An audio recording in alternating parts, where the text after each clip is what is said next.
Hace ya un gran tiempo, cuando me pidieron que hablara hoy, eh, dije, bueno, ¿qué puedo hablar? Así que puse en oración y le pedí a Dios que me orientara para este momento. Y después de buscar y preparar algo, eh, bueno, creía que podría ser una excelente meditación. Pero cuando escuché al pastor Williams anoche, me quedé, digo, lo que predique mañana va a ser muy chiquito comparado con lo que él habló. Así que espero que el Señor nos oriente en esta mañana para que podamos tener una buena meditación. Estuve pensando en una historia que conocemos prácticamente todos. Los que nacimos en la iglesia la conocemos desde nuestra niñez. Si la conocimos en nuestra adolescencia, seguramente quisimos ser muy similares a este personaje. Y si lo conocimos de grande, también es uno de esos personajes que contagia porque su vida fue un ejemplo total. ¿A quién nos estamos refiriendo? Los invito, no lo vamos a leer, pero sí conocemos seguramente la historia de Génesis capítulo 37 en adelante. ¿De qué personaje estamos hablando? De José,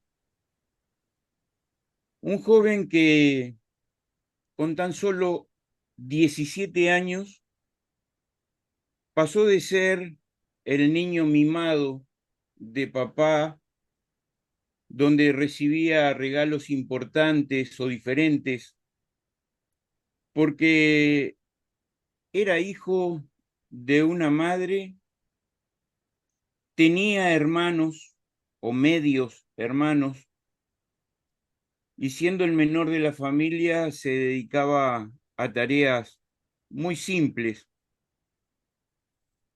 hasta que tuvo que comenzar a trabajar en el emprendimiento familiar.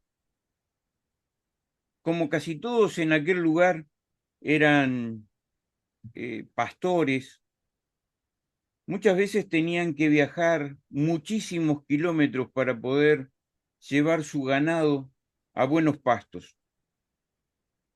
Y a los 17 años tuvo que hacer uno de los viajes más largos de su vida, atravesar muchísimos peligros, muchísimos lugares no agradables, hasta llegar a algún lugar donde no los encontró, pidió ayuda y tuvo que seguir camino para poder encontrarse finalmente con sus hermanos.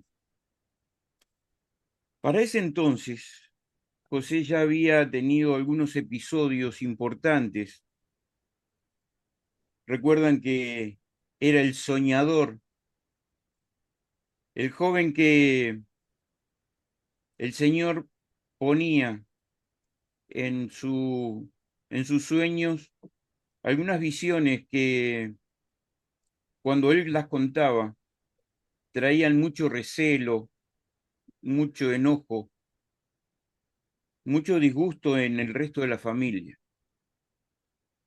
Y José tuvo que soportar seguramente lo que hoy conocemos como el bullying dentro de su propia familia. Pero ¿quién te crees que sos? ¿Por qué pensás que va a ser así? Pero también cuando tuvo que ser solidario, lo fue porque tuvo que ir a llevarle alimento a aquellos hermanos atravesando todos estos peligros. Así que no es necesario que contemos toda su vida, porque la vida de José es muy conocida. Pero en ese contexto familiar, siendo el menor, siendo el más mimado, traía ciertos problemas para él. Esos sueños que él tenía le acarrearon aún mayores consecuencias. Y cuando por fin se pudo encontrar con aquellos hermanos, ¿qué fue lo que hicieron? Tramaron entre ellos, ni bien lo vieron llegar de lejos, comenzaron a tramar qué podían hacer para deshacerse de aquel niño.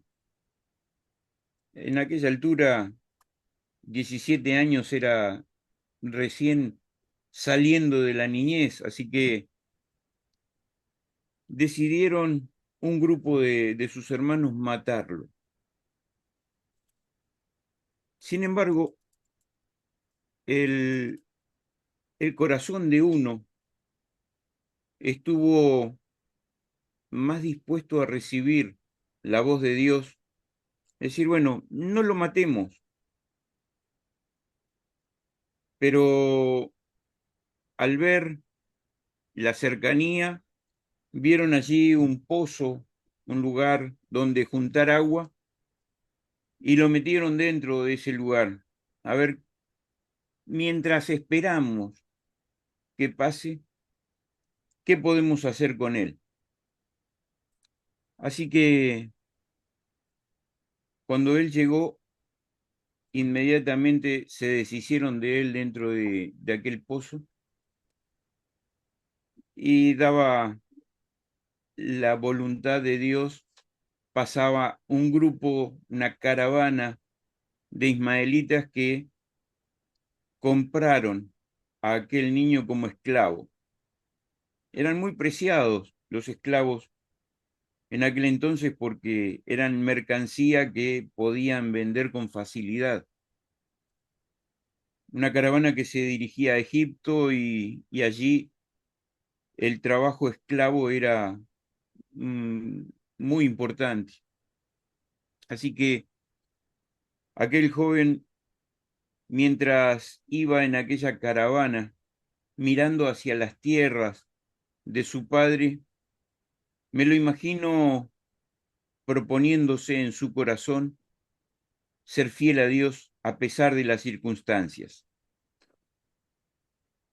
Y tal vez con lágrimas en sus ojos, no entendiendo siquiera por qué tenía que pasar por aquella situación, él aceptó la voluntad de Dios y siguió en aquella caravana hasta llegar a Egipto. De hecho, que allí fue inmediatamente vendido, colocado como esclavo.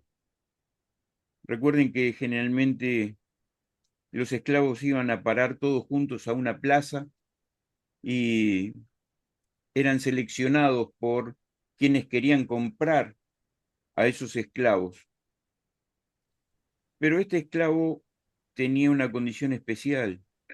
Inmediatamente fue llevado nada más ni nada menos que con el principal de la guardia de Faraón, que no era cualquier lugar, era uno de los mejores lugares. Hasta allí lo dirigió Dios, pero se libró en ese caso de los problemas que iba a tener. No, allí fue donde comenzaron sus problemas. Siendo un joven seguramente lindo, apuesto, la mujer de aquel gran capitán de la guardia de Faraón comenzó a tentarlo. Y bueno, dadas las circunstancias, finalmente, ¿dónde iba a terminar? Porque escaparse no iba a poder, en la cárcel. Allí en la cárcel, los personajes que estaban ninguno era de lo mejorcito que había. Si estaban allí era porque realmente la sociedad estaba en su contra o tenían algunos antecedentes. Y allí se encontró con un personaje como el panadero y el copero del rey, personas que eran de lo más bajo en la sociedad, eran servidumbre igual que él.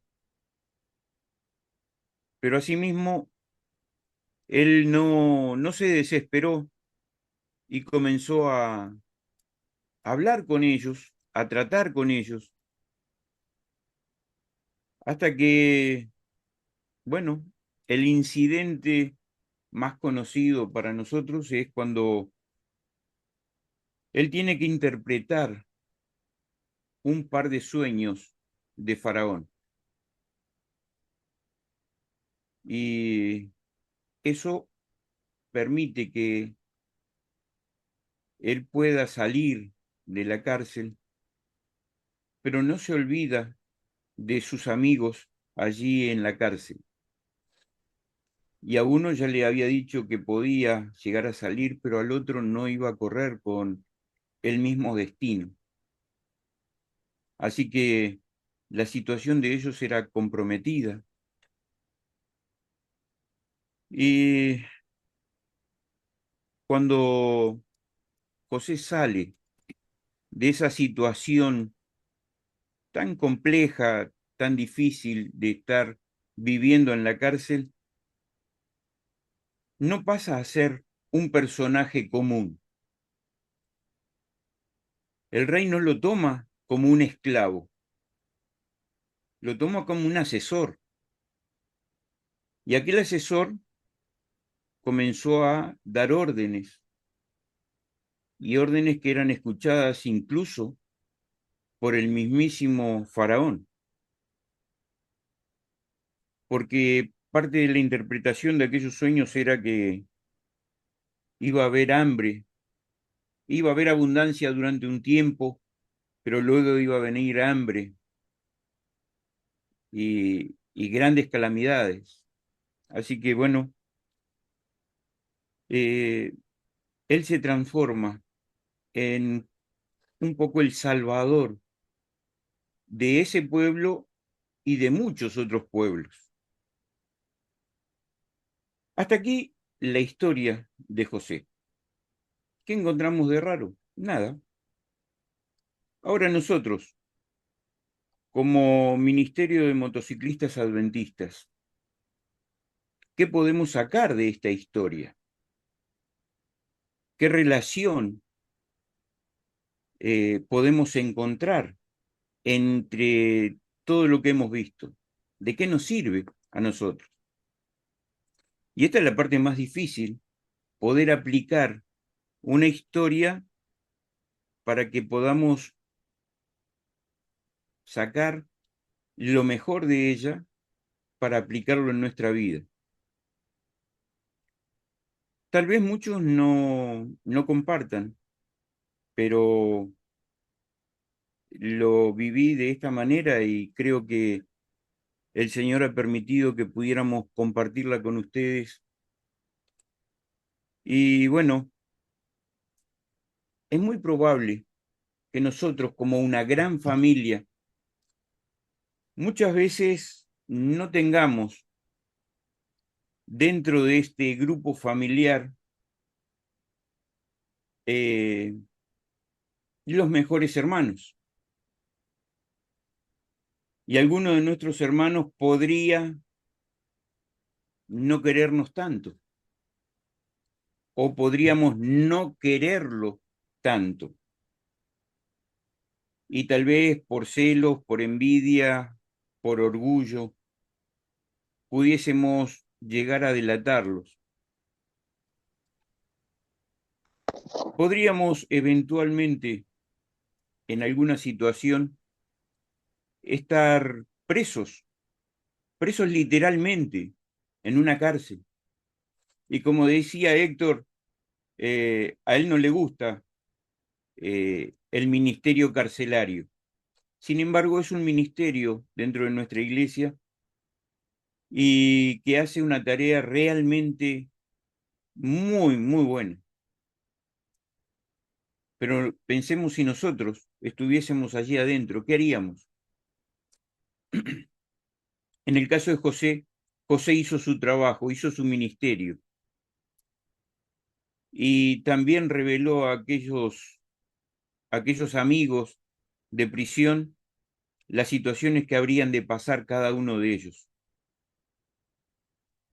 Pero también podríamos estar presos dentro de un ambiente que no fuese la cárcel, sino que fuese un ambiente laboral que tal vez no nos gusta, que tal vez no nos atrae, pero que no nos permite salir de ese encuadre que tenemos.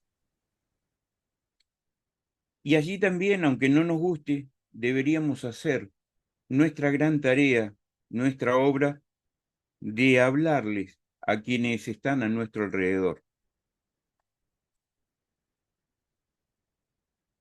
Ese copero, ese panadero, que no eran de la alta sociedad del tiempo de José, seguramente son las personas con las que hoy nos toca relacionarnos, que pueden ser ladrones, drogadictos, que podrían ser alcohólicos, podrían tener algún otro problema, y están a nuestro lado, están alrededor nuestro, y deberíamos pensar cómo llegar a ellos de alguna manera para conquistar su corazón.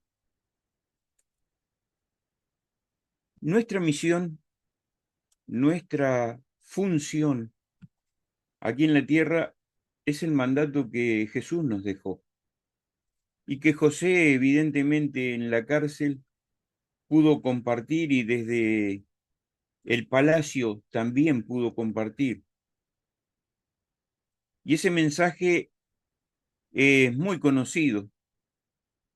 Es el mandato que Jesús nos dejó de ir y predicar este evangelio a toda nación, tribu, lengua y pueblo. Comenzando por dónde? Por donde estamos, por Jerusalén, por Judea, por Samaria y hasta lo último de la tierra. Hoy, nosotros como Ministerio de Motociclistas Adventistas, y que no siempre tenemos la posibilidad de andar en dos ruedas, a veces podemos andar en una sola o en cuatro, o tal vez tengamos que hacerlo a caballo, o tal vez caminando, pero ese es el ministerio que nos toca. Por eso, cuando vemos la hambruna que se aproxima, en la que ya estamos, no solamente una hambruna real, literal, porque hay muchos países que lo están sufriendo, vemos más que nada la hambruna espiritual que hay a nuestro alrededor. ¿Qué le estamos dando de comer a esa gente? ¿Nos estamos preparando para llevarles ese mensaje de salvación? Ojalá que en esta mañana, al ir a nuestras iglesias, al pensar durante la tarde qué podemos hacer, podamos ir a esos lugares donde tal vez no nos gustan, o tal vez sí nos gustan, y poder compartir con aquellos que tienen la misma pasión que nosotros, llevarles un mensaje, llevarles una palabra de aliento, llevarles un libro misionero, o simplemente charlar con ellos de qué es lo que le está pasando en su vida para poder orar por ellos y solucionar, que Dios solucione sus problemas. Ojalá que el Señor nos dé la fuerza, la sabiduría y la capacidad necesaria para que podamos, a partir de hoy, tomar ese desafío que nos plantea el Señor. Id y predicad este evangelio. Que no sea el evangelio para nosotros solo como el grupo de AMM internacional, que no quede con nosotros, sino que podamos transportarlo, llevarlo, compartirlo a todo el mundo. Que el Señor nos bendiga.